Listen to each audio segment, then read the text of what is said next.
Hi all. तो ये lecture में हम लॉजिस्टिक रिग्रेशन जो एक काफ़ी पावरफुल मशीन लर्निंग का एल्गोरिदम है उसको इंट्रोड्यूस करते हैं, ताकि जब हम आगे में उसको न्यूरल नेटवर्क से इम्प्लीमेंट करें तो वो चीज़ें आसान हो जाए। ठीक है, ओके। तो लॉजिस्टिक रिग्रेशन जैसे हम बात करें कि एक मशीन लर्निंग का पावरफुल एल्गोरिदम है जो बेसिकली क्लासिफिकेशन के लिए यूज़ होता है। ओके, तो क्लासिफिकेशन यानी ऐसे प्रॉब्लम्स जहाँ पे हमारे पास कुछ लिमिटेड पॉसिबल आउटपुट्स है। ठीक है, तो फॉर एग्जांपल कि अगर मुझे प्रेडिक्ट करना है कि गिवन इमेज कि वो कैट का इमेज है या डॉग का इमेज है, ठीक है, तो यहाँ पे बस दो पॉसिबल आउटपुट है।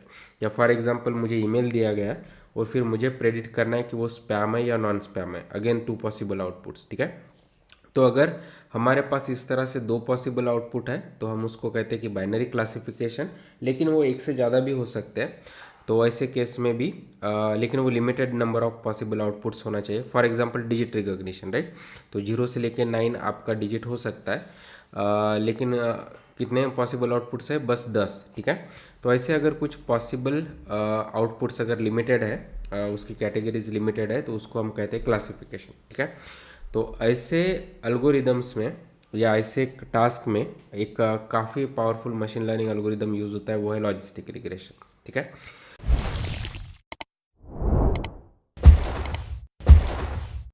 तो लॉजिस्टिक रिग्रेशन का जो भी ग्राफ होता है या कर्व होता है वो इस तरह से ए शेप कर्व होता है। ठीक है, और इसका जो भी वैल्यू है हमेशा बिटवीन 0 एंड 1 रहेगा। ठीक है, तो इसीलिए इसको क्लासिफिकेशन में यूज़ करना काफ़ी आसान हो जाता है। ठीक है, तो फॉर एग्जांपल अगर हमारा इनपुट एक्स से फॉर एग्जांपल वेट है, और फिर हम वेट से हमें प्रेडिक्ट करना है कि वो कैट है या नॉन कैट है। ठीक है, तो अभी हम क्या करेंगे, अगर जब भी हम उसको लॉजिस्टिक रिग्रेशन लगाएंगे तो जो भी हमारा ये शेप कर हमें मिलेगा और जो भी हमारा आउटपुट रहेगा बिटवीन से 0 एंड 1 है।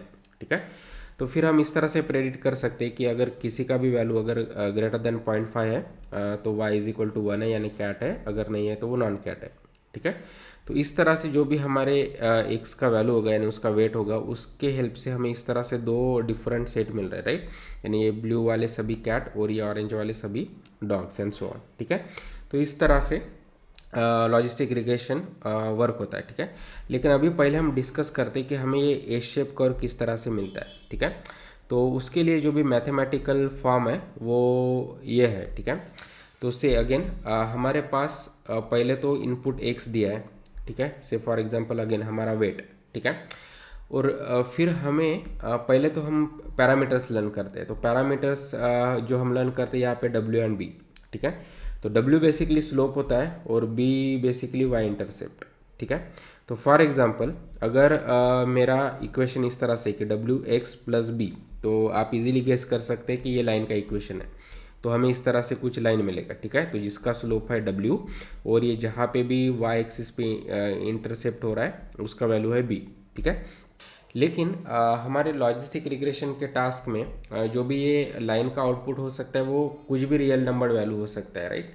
अगर ये z का डब्ल्यू एक्स प्लस बी का अगर फॉर्म आप देख सकते हैं तो उसमें कोई भी रियल नंबर वैल्यू पॉजिटिव और नेगेटिव दोनों हो सकते हैं। तो हमें इस तरह से नहीं चाहिए, तो हमें बस पॉसिबल आउटपुट्स 2 चाहिए। ठीक है, तो इसीलिए हमारा जो भी ये z वैल्यू है उस पर हम लगाएंगे सिग्मॉइड फंक्शन, जिसको हम डिनोट करेंगे सिग्मा सिग्मा।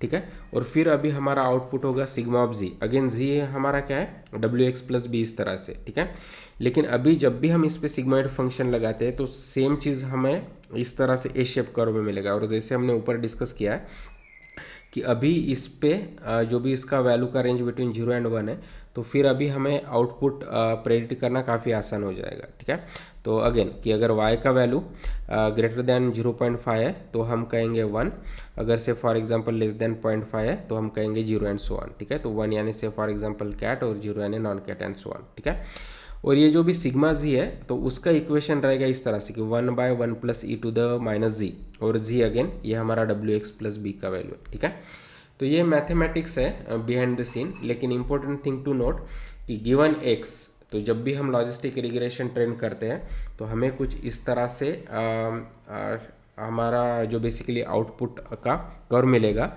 और जिसका वैल्यू बिटवीन 0 एंड 1 रहेगा, और फिर based on condition like this कि अगर वो 0.5 है तो हमारा कैट और नॉन लेस देन 0.5 है तो नॉन कैट, इस तरह से हम कैलकुलेट कर सकते हैं। ठीक है, ओके।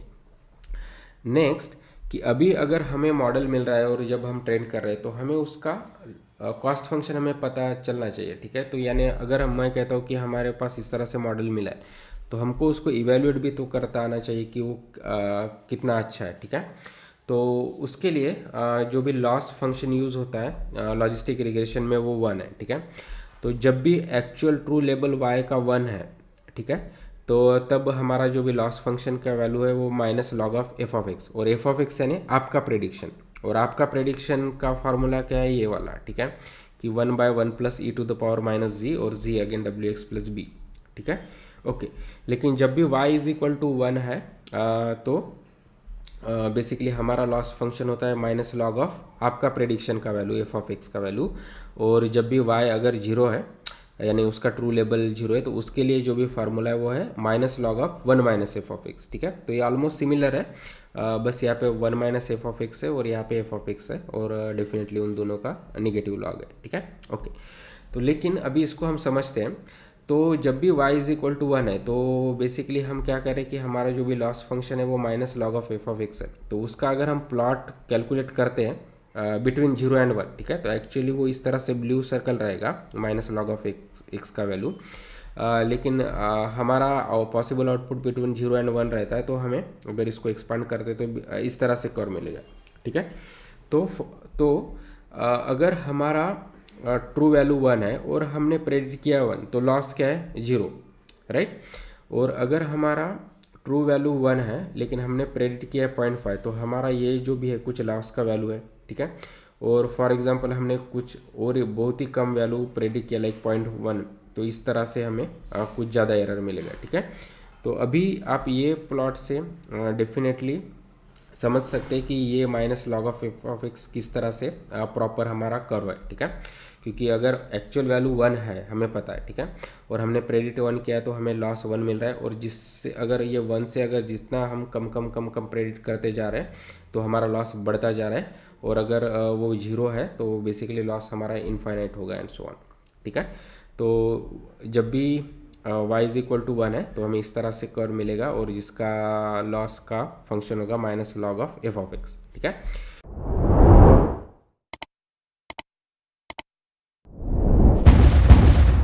और फिर सेकंड पॉसिबिलिटी क्या हो सकती है कि जब हमारा actual value y is equal to 0 है, ओके, तब हमें इस तरह से ग्राफ मिलेगा जो बेसिकली ये हमारी इक्वेशन को इंडिकेट करेगा कि minus log of 1 minus f of x. Again अगर हमने अभी प्रेडिक्ट किया 0 तो हमने सही से प्रेडिक्ट किया तो हमारा लॉस 0 है, लेकिन अगर हमने से फॉर एग्जांपल हमने प्रेडिक्ट किया 1 और एक्चुअल में है वो 0, राइट, तो अभी हमारा लॉस काफ़ी ज़्यादा है लाइक इन्फिनिटी एंड सो, ठीक है। तो ये ग्राफ भी सेंस कर रहा है और ये इक्वेशन भी यानी हमारा प्रॉपर इक्वेशन है, ठीक है। लेकिन इस तरह से दो इक्वेशन होना उतना कंफर्टेबल नहीं होता है, तो जो भी हमारा जनरली लॉस फंक्शन है हम उसको मर्ज करते हैं, ठीक है। तो मर्ज हमें एक इक्वेशन में इस तरह से हमें मर्ज करके मिलेगा कि अगेन कि माइनस वाई ऑफ आई, ठीक है, यानी हमारा जो भी ट्रू वैल्यू है, ठीक है, फॉर पर्टिकुलर एग्जांपल आई, और ये हमारा predicted value log of f of x, right, और plus 1 minus y, again y हमारा ट्रू और log of 1 minus f of x, ठीक है। तो यानी हमारे ये दो टर्म का हमने प्लस कर दिया है बस, लेकिन इन बिटवीन हमने उसके एक्चुअल वाई से भी मल्टीप्लाई किया, ठीक है। तो minus y into log of y hat या पक्का log of f of x plus 1 minus y into log of 1 minus f of x या वाई हैट, राइट। तो ये बेसिकली हमारा कंबाइन इक्वेशन हो गया लॉस फंक्शन का, ठीक है। और जब भी हम लॉस फंक्शन की बात करते हैं तो वो फॉर वन पर्टिकुलर एग्जाम्पल होता है, ठीक है। तो ये फॉर एग्जाम्पल यहाँ पे हम ith एग्जाम्पल की बात कर रहे हैं, ठीक है। तो इसको भी हम थोड़ा समझते हैं, ठीक है। से फॉर एग्जाम्पल हमारा y का वैल्यू 1 है, तो ये क्या हो गया y ऑफ y 1 हो गया, तो और ये जो भी टर्म है तो 1 माइनस ये y का अगर हम 1 से रिप्लेस करते तो 1 माइनस 1 0, तो ये टर्म कैंसिल हो गया, राइट, प्लस के बाद का टर्म कैंसिल हो गया और ये y बन गया 1, ठीक है। तो अभी हमारा ये इक्वेशन क्या है minus log of f of x, तो जो हम यहाँ पे बात कर रहे हैं, ठीक है, कि minus log of f of x जब y इज इक्वल टू 1 है, तो यानी ये इक्वेशन सही है। और जब y is equal to zero है तो ये टर्म कैंसिल हो गया क्योंकि y zero into this is zero, right. और फिर बचा क्या कि वन माइनस ये जीरो है तो यानी ये वन, तो minus of log of again one minus f of x, तो ये हमारा सेकंड टर्म, ठीक है। तो यानी ये एक इक्वेशन कि minus y into log of f of x plus one minus y into log of one minus f of x basically हमारा एक कंबाइन लॉस फंक्शन हो जाता है, ठीक है। ओके, तो अभी सिर्फ हमारे पास एक एग्जाम्पल तो नहीं रहेगा, हमारे पास तो इस तरह से मल्टीपल एग्जाम्पल्स है। तो फॉर एग्जाम्पल हम कहेंगे हमारे पास एम एग्जाम्पल्स है। तो अगर मैं अभी सभी एग्जाम्पल्स पे इटरेट करता हूँ, ठीक है, तो समेशन साइन यानी सभी एग्जाम्पल्स पे हम वन बाय वन इटरेट करेंगे कि और हमारा जो भी आया है वन टू एम, ठीक है। और फिर उसका हम एवरेज ले लेते हैं by dividing one by m. तो अभी ये जो भी वैल्यू होगा वो हमारा होगा कॉस्ट फंक्शन का वैल्यू, ठीक है। तो अगेन लॉस फंक्शन यानी पर्टिकुलर एग्जांपल के लिए जो ये बस समेशन के अंदर का जो टर्म है वो है, ठीक है। अगर हम सभी एग्जांपल्स पे अगर उसको अप्लाई करते हैं और फिर उसका एवरेज निकालते हैं तो वो बेसिकली कॉस्ट फंक्शन होता है। तो लॉजिस्टिक रिग्रेशन का अगर हम आपको कोई कॉस्ट फंक्शन बोलता है तो ये रहेगा, ठीक है, कि summation over all m examples और उसका लॉस अंदर loss function for particular example और फिर डिवाइड बाय एम, ठीक है। तो आगे के लेक्चर में हम डिस्कस करेंगे कि अभी हमारे पास कॉस्ट फंक्शन है, तो अभी लॉजिस्टिक रिग्रेशन ये कॉस्ट फंक्शन का यूज़ करके किस तरह से लर्न होता है और हमें वो प्रॉपर डब्ल्यू एंड बी के वैल्यूज़ देता है जो हमारे पैरामीटर है, ठीक है। तो वो डिटरमाइन करेंगे कि हमारा फाइनल आउटपुट का वैल्यू क्या रहेगा, राइट, या बेसिकली हमारा वो शेप क्या रहेगा, और फिर वो हमें प्रेडिक्शन में हेल्प करेगा, ठीक है। लेकिन आई होप कि अभी ये लेक्चर में आपको पता चल गया होगा कि लॉजिस्टिक रिग्रेशन क्या है, उसका लॉस फंक्शन क्या है और उसका कॉस्ट फंक्शन क्या है, ठीक है। Thank you.